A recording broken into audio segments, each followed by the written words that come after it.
আমো কি করো? হ্যাঁ, কি করো? রান্না করি। কি করি মানে রান্নাঘরে কি করি দেখো না, কি রান্ধো? গরুর মাংস রান্না করি। সে কি, আজকে গরুর মাংস রান্ধতেছো কেন? তা কি করবো, কি রানবো?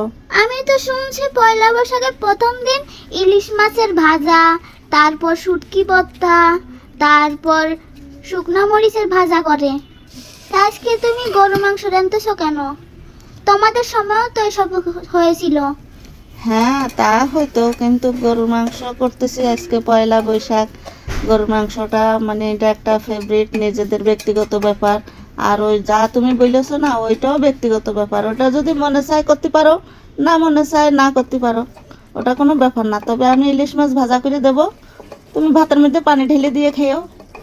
আচ্ছা ঠিক আছে। ওই যে বলছো না আমাদের সময় অনেক কিছু হইতো, আসলে ঠিকই।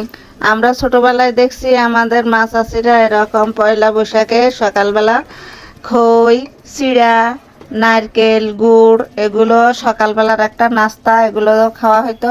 তারপরে আবার দেখা যাচ্ছে গাছের থেকে কাঁচা কাঁঠাল পেড়ে নানান রকমের সবজি দিয়ে নিরামিষ রান্না করতো। তারপরে বিকালবেলা চলে যেতাম, মেলা বসতো, বৈশাখী মেলায় যাইয়ে বৈশাখী হাঁড়ি পাতিল, তারপরে পুতুল, বাঁশি, বেলুন এইসব নানান তা কিনতাম আর কি। এই নিয়ে হয়তো যে পয়লা বৈশাখের একটা আনন্দ, নববর্ষর আনন্দ।